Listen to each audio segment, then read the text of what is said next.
Right నమస్తే welcome to YoYo TV. Telangana రాష్ట్రంలో అటు కాంగ్రెస్ పార్టీకి బీఆర్ఎస్ పార్టీకి సవాళ్లు ప్రతి సవాళ్ళ రాజకీయాలు అయితే నడుస్తూ ఉన్నాయి. సో ఇదే అంశంపై మనతో పాటు మాట్లాడడానికి మీడియా అండ్ కమ్యూనికేషన్ చైర్మన్ సామా రామ్మోహన్ రెడ్డి గారు ఉన్నారు. అన్న నమస్తే. సో ఈరోజు గన్ పార్క్ దగ్గరికి వెళ్ళారు, నిన్న కేటీఆర్కి సవాల్ విసరడం జరిగింది. సో మరి ఎవరు రాని పరిస్థితి. సో ఏంది మరి రైతుల విషయంలో చూసుకోవచ్చు, నిరుద్యోగుల విషయంలో చూసుకోవచ్చు, కాంగ్రెస్ పార్టీ మోసం చేసిందని ప్రధానంగా సవాళ్ళు వేసి చర్చకు సిద్ధమా అంటూ మాట్లాడుతూ ఉన్నారు. ఏం చెప్తారు? మరి పోయినాం కదా చర్చకు సిద్ధమని. ఎందుకు రాలేడు? ఎందుకు తోక ముడిచిండు? ఎందుకు ముఖం చాటేసిండు? ఎందుకు ముఖం లేదు వాళ్ళకి? ఇవన్నీ ఏంటంటే మేకపోతు గాంభీర్యాలు అబ్బా. పైసలు పెట్టి సోషల్ మీడియాలలో అబద్ధాలని ఫెలాయించాలనేటటువంటి కుట్రలు తప్ప ఇలా బతుకుకి అధికారంలో ఉన్నప్పుడు ఏ రోజు ప్రజల గురించి పనికొచ్చిన పని చేసింది లేదు. అండ్ పైపెచ్చు భవిష్యత్తు తరాల మీద భారం వేసేటటువంటి అప్పులు చేసి మనం నెత్తి మీద పెట్టినరు. సో మేము అన్నాం, మనం పనిచేస్తున్న వాళ్ళం కాబట్టి, పారదర్శకంగా ఉంటున్నటువంటి వాళ్ళం కాబట్టి బహిరంగ చర్చకి ఎక్కడికైనా సిద్ధమన్నా మాలకండం కూడా మనమే పోయినాం. వాళ్ళన్న 4 గోడల మధ్యలో ప్రెస్ క్లబ్ అన్నారు. నేను బజార్లో అమరవీరుల సాక్షిగా అమరవీరుల స్తూపం కూడా మాట్లాడదాం దా అని చెప్పి పోయి దస్తేసి మరి ఆయన కోసం వెయిట్ చేసినాం.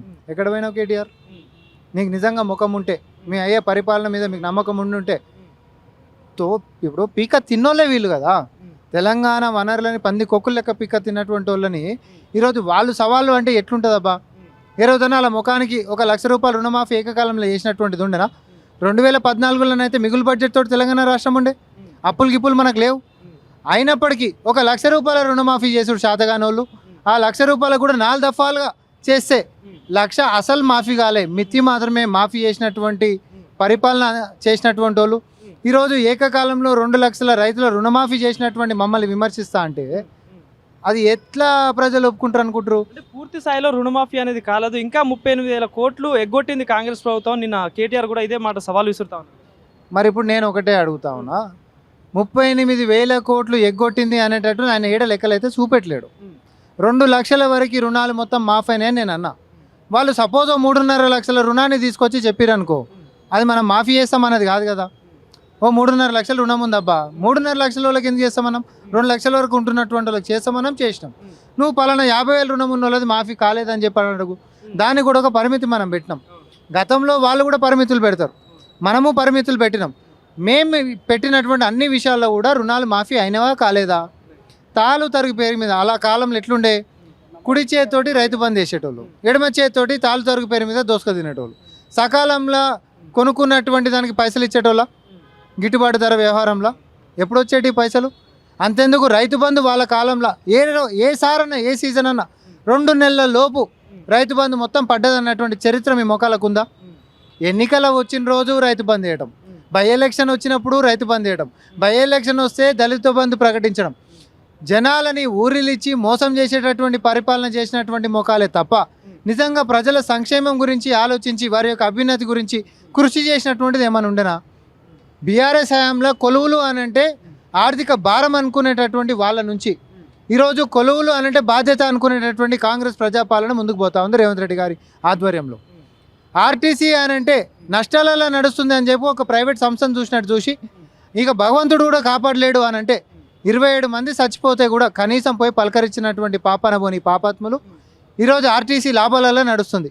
దాన్ని సంక్షేమం లెక్క కాంగ్రెస్ పార్టీ చూస్తూ ఉంది. ఈరోజు మహిళలకు మొత్తం ఉచితంగా మేము అందిస్తూ ఉన్నాం. మరి ఈరోజు ఎట్లా సాధ్యమైంది? చేసేటటువంటి చిత్తశుద్ధి, చేయాలన్నటువంటి దృఢ సంకల్పం రేవంత్ రెడ్డి గారికి, కాంగ్రెస్ పార్టీకి, కాంగ్రెస్ ప్రభుత్వానికి ఉంది కాబట్టి మేము చేస్తూ ఉన్నాం. కొలువులు అంటే గుర్తుంచాను. మరి రాష్ట్రంలో మీరు ఇంత చేస్తున్నా కూడా ఎందుకు నిరుద్యోగులు మళ్ళీ రోడ్డు ఎక్కుతా ఉన్నారు? ఎందుకు ధర్నాలు చేస్తూ ఉన్నారు? మరి మీరు ఇచ్చిన 60,000 ఉద్యోగాలు కావచ్చు, ఇంకా అనేకం కావచ్చు, ఎందుకు మళ్ళీ రోడ్డు ఎక్కుతా ఉన్నారు? మరి ప్రజాస్వామ్యంలో ఎవరైనా ఎక్కొచ్చండి. ఇప్పుడు 60,000 కొలువులు వచ్చిన వాళ్ళు ఉంటారు, కొలువులు రాని వాళ్ళు కూడా ఉంటారు కదా. కొలువులు రాని వాళ్ళకి మళ్ళీ రావాలనే ఆశ ఉండదా? తప్పేముంది దాంట్లో? మళ్ళీ నోటిఫికేషన్లు ఏరి సార్ అంటారు. 4 వేస్తే కూడా సరిపోవు సార్, ఇంకో 4 ఏరు అంటారు. 8 వేస్తే కూడా సరిపోవు సార్, ఇంకో 4 ఏరు అంటారు. ఎన్ని వేసినా పాపం జీవితంలో ఒక ప్రభుత్వ కొలువు నాకు కావాలనేటటువంటి ఆశ వాళ్ళని ముందుకు నెడుతూ ఉంటుంది. మేము దాన్ని ఏం తప్పు కొట్టాం. ప్రజాస్వామ్యం ఇది ఉండాల్సిందే. మేము చెప్పినటువంటి మాట ప్రకారం మేము వచ్చినాక 60,000 కొలువులు మేము నింపినామా లేదా? వాళ్ళు ప్రతిసారి బీఆర్ఎస్ హయాంలో ఒక గ్రూప్ 1 అన్న కొలువు ఇచ్చిండు అబ్బా. ఎన్నికల కంటే ముంగడ కూడా మనం మాట్లాడుకున్నాం. ఒక్క కొలువు ఇచ్చినా నీ ముఖానికి నువ్వు ఇయ్యలే కదా. ఏమనంటే ఏం చేసేటోళ్ళు గతంలో నోటిఫికేషన్ వేసేటోళ్ళు, దాంట్లో కొర్రీలు పెట్టేటోళ్ళు కావాలని. ఆ కొర్రీలని మళ్ళీ హైకోర్టులో ఎవడో ఛాలెంజ్ చేస్తాడు. అది హైకోర్టులో పెండింగ్ ఉంది కాబట్టి హైకోర్టు ఆపేది. హైకోర్టులో పెండింగ్ ఉంది కాబట్టి నీ కొలువులు ఇస్తలేనని చెప్పేటోడు. మనం వచ్చిన తర్వాత దీర్ఘకాలంగా ఉంటున్నటువంటి సమస్యలు హైకోర్టులో ఉంటున్నటువంటి దాన్ని పరిష్కరింపజేసి ముఖ్యమంత్రి గారు ప్రాధాన్యతతో ముందే అవి పరిష్కరించాల్సిందే, నోటిఫికేషన్స్ అన్ని క్లియర్ చేయాల్సిందే. తెలంగాణ బిడ్డలకు ఎవరైతే ఆకాంక్షలలో కొట్లాడుకుర్రో 10 ఏళ్ళు అన్యాయం అయ్యారో వాళ్ళకి మన ప్రభుత్వం వచ్చినాక కొలువులు ఇద్దామని చెప్పి మేము నోటిఫికేషన్లు ఇచ్చినాం. పాత నోటిఫికేషన్లకు సంబంధించినటువంటి కొర్రీలను మొత్తం కూడా మనము సమస్యలకి పరిష్కారం తీసుకొని వచ్చి మనం కొలువులు ఇచ్చినాం. పారదర్శకంగా పరీక్షలు అయినాయి, వాళ్ళ లెక్క పేపర్ లీకేజ్లు అయినాయా లేకపోతే ఇంకేమైనా గిట్ అయినాయా? అంటే నిరుద్యోగులు పదే అడుగుతా ఉన్నారు, జాబ్ క్యాలెండర్ పేరిట కాంగ్రెస్ ప్రభుత్వం మమ్మల్ని మోసం చేస్తూ ఉంది, ఎందుకు జాబ్ క్యాలెండర్ ప్రకారం నోటిఫికేషన్ రిలీజ్ కావట్లేదు అంటూ ప్రధానంగా వాళ్ళు ఆరోపిస్తూ ఉన్నారు. అదేవిధంగా ప్రతిపక్షాలు కూడా ఇదే మాట ప్రశ్నిస్తూ ఉన్నారు. ఏం చెప్తారు దీనికి? ఈ దేశం మొత్తంలో ఎన్ని రాష్ట్రాలు ఉన్నాయో యూనియన్ టెరిటరీస్ తోటి కలుపుకొని ఎన్ని రాష్ట్రాలు ఉన్నాయో అన్ని రాష్ట్రాలు అంత పోలిస్తే ఇక కేంద్రంతో కూడా పోల్చుకుందాం. ఏడనన్నా వచ్చిన ఇంత తక్కువ సమయంలో అన్ని వేల కొలువులు ఇచ్చినటువంటి ఇంకో సర్కార్ని చూపించారు. మిగతా కాడ అయితే బీజేపీ ఉంది కదా, గతంలో మీ బీఆర్ఎస్ ఉంది, మీ చరిత్ర అయితే ఇచ్చిన మొక్కలు కానే కాదా. మిగతా రాష్ట్రాలలో కూడా పలానా కాడ ఇవి ఇచ్చిండ్రు అనేటటువంటి ఏడనన్నా చూపెట్టండి. ఏం చేసినా ప్రజలకి సంబంధించినటువంటి దాంట్లో ప్రభుత్వం యొక్క వనరులు అనేటటువంటిది ప్రజలకే చెందాలి అనేటటువంటి సంకల్పంతో ప్రజాప్రభుత్వం ముందుకు పోతుంది. కానీ నీకు కొలువిస్తే నీకు జీతం ఇవ్వవలసి వస్తుంది, ఇది భారం అవుతుంది అని చెప్పి గతంలో కొలువు లేకుండా కొర్రీలు పెట్టినటువంటి చరిత్ర ఒకటి. ఇంకోటి అసలు కొలువులకే వ్యతిరేకంగా విధానం తీసుకొని అసలు అన్నిట్లలో కూడా రిజర్వేషన్లు పోవాలంటే డైరెక్ట్ పంచాయతీలు అవుతాయి కాబట్టి ప్రభుత్వ రంగ సంస్థలని అపనంగా ప్రైవేటీకరణ చేస్తున్నటువంటి వాడు ఇంకోడు. ఈ రెండు రకాలుగా కూడా నిరుద్యోగులకు ఏంటన్నా లాభం జరుగుతున్నటువంటిది ఉందా? కేవలం తెలంగాణలో ప్రభుత్వంలో మాత్రమే జరుగుతాం. సో ఏం చెప్తారన్న, మొన్న హరీష్ రావు మాట్లాడుతూ కూడా బీఆర్ఎస్ పార్టీ తెలంగాణ భవన్ అనేది ఒక జనతా గ్యారేజ్లా మారిపోయింది, రైతులు కావచ్చు నిరుద్యోగులు కావచ్చు మా దగ్గరికి వస్తూ ఉన్నారు, కాంగ్రెస్ ప్రభుత్వాన్ని ఎండగడతాం ప్రశ్నిస్తామని మాట్లాడుతూ ఉన్నారు. మరి ఏంది నిజంగా బీఆర్ఎస్ భవన్ జనతా గ్యారేజ్లా మారిందా తెలంగాణ రాష్ట్రంలో అంటే ఏం చెప్తారు? ఇప్పుడు అధికారంలో ఉన్నప్పుడు అవినీతి గ్యారేజ్గా ఉన్నది, ప్రతిపక్షంలోకి రాగానే కేవలం బోర్డు మార్చుకొని జనతా గ్యారేజ్ అంటే నీ యొక్క లోపల ఉన్న బురద పోదు కదా, మనిషి లోపల ఉంటున్నటువంటి బుద్ధి మారదు కదా. తినమరిగిన వాళ్ళు మీరు, తెలంగాణ రాష్ట్రాన్ని కొల్లగొట్టినటువంటి వాళ్ళు, తెలంగాణ నీటి వాటాలని ఆ పక్కన వాళ్ళకి దోచిపెట్టినటువంటి తెలంగాణ ద్రోహులు మీరు. ఏ రకంగా చెప్పాలి, ఎన్ని కథలుగా చెప్పాలి? 1,03,000 కోట్ల రూపాయలు పెట్టి ఖర్చు పెడితే చుక్క నీళ్లు తోడలేనటువంటి ఒక కాళేశ్వరాన్ని కట్టి అదేదో ఎయిత్ వండర్ అని చెప్పి పోర్ట్రే చేసి డాక్యుమెంటరీలు తీపిచ్చి తర్వాత ఆ ఛానల్లో డిలీట్ చేసిండు, అది వేరే సంగతి. వాళ్ళకి నాకు సంబంధం లేదురా నాయన, వాడేదో గొప్పలు చెప్తే నిజం అనుకొని పోయినా తర్వాత ఇదంతా మొత్తం డొల్లతనమే ఉందని చెప్పి అది డిలీట్ చేసిండు.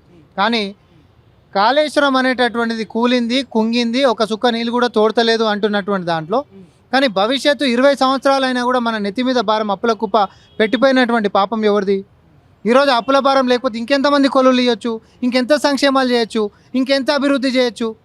నిరుపయోగంగా భవిష్యత్తుకు మొత్తం మేము అప్పులు పెట్టినరు, రేపు పొద్దున కాదమ్మా అని చెప్పి కడదామన్నా కూడా మొత్తం క్వాలిటీ కూడా అట్లనే ఉందని చెప్పి ఎన్డీఎస్ఏ చెప్పింది, అది కేంద్రమేగా, అదైతే మనం కాదుగా. హరీష్ రావు నిన్న మాట్లాడతాడు, అందరం పోయి బటన్లు అని చేద్దాం పరి అని. దానురా ఆ బటన్లు కాదు, కనీసం చూద్దామంటేనే పోలీసుల పార పెట్టి కనిపిస్తే కాల్చివేత అనేటటువంటిది నీ హాయంలోనే చేసినావు, మీ దిక్కుమాలలోనే చేసిర్రు. ఆ రోజు మమ్మల్ని ఎవరిని పోనీయలే. నువ్వు ఈరోజు 1,00,000 మందిని కాదు 10 లక్షల మందిని తీసుకొనిరా, నువ్వు నీ మామ మీద కక్ష కట్టినట్టు. నువ్వు ఈ పలానోడు పనికి మాలిన కేసీఆర్ అనేటటువంటి ఒక వ్యక్తి ఒక ప్రాజెక్టుని ఈరోజు తెలంగాణ మీద గుదిబండగా మార్చిండు, అగో అట్లా మొత్తం కూలిపోయింది కుంగిపోయింది అని లక్షల మందికి చూపిస్తా అంటే మేమెందుకు వద్దంటాం? బాగా చెప్తా, అనుమతులు అడిగి అనుమతులు ఇస్తాం కూడా. సో ఫైనల్గా ఏం చెప్తారు మరి నిరుద్యోగుల విషయంలో చూసుకుంటే వాళ్ళకి ఏమైనా శుభవార్త చెప్పబోతుందా మీ గవర్నమెంట్? ఎందుకంటే మొన్న ముఖ్యమంత్రి గారే చెప్తా ఉన్నారు రాబోయే రోజుల్లో కొలువుల జాతర ఉండబోతుంది, ఏంటి మరి నిజమే అంటారా? గతంలో చెప్పినాం, ఇచ్చినాం కదా. ఏవైనా మెగా డిఎస్సి తీసుకోండి లేకపోతే ఇంకోటి తీసుకోండి, ఏవైనా తీసుకోండి, అన్నీ కూడా గతంలో కళ లెక్క అనుకున్నటువంటి నిరుద్యోగులు ఇది కళ కాదు, నిజాలు జరిగేటటువంటి అవకాశాల గని లెక్క ప్రజాపాలనలో రేవంత్ రెడ్డి గారి సర్కారు యొక్క చిత్తశుద్ధితో మేము పాలన నడిపిస్తూ ఉన్నాం. ఈరోజు కూడా అంతే, ఎన్ని ఖాళీలు అవుతుంటే అన్నీ వేస్తూనే ఉండండి అనేటటువంటిది బ్లాంకెట్ ఆర్డర్. ఏ డిపార్ట్మెంట్ అని కాదు, ఎన్ని డిపార్ట్మెంట్ల ఖాళీలు అయితే డేటా ఇవ్వండి, మళ్ళీ వేయండి, డేటా ఇవ్వండి, మళ్ళీ ఇవ్వండి. సో ఇది ఇవ్వాలనేటటువంటి ఉద్దేశం ఉంటున్నటువంటి వాళ్ళకి. ఇప్పుడు నువ్వు వాళ్ళ బీఆర్ఎస్ పార్టీలో కొంతమంది సోషల్ మీడియాలో మాత్రమే వాలంటీర్స్ ఉన్నారు, నిజంగా నిరుద్యోగులు అనేటటువంటి వాళ్ళకి అండగా దండగా కొలువులు ఇచ్చేటటువంటి చిత్తశుద్ధితో మా ప్రభుత్వం పోతుంది. కానీ కొంతమంది పేడు బ్యాచ్, కొంతమంది ఒక 3-4 ఉంటారు, వాళ్ళే అన్ని జాగాలలో కనిపిస్తుంటారు. అది ఆడపిల్లలైనా సరే మగపిల్లలు ఒకరిద్దరైనా సరే వాళ్ళే అన్ని జాగాలలో కనిపిస్తారు.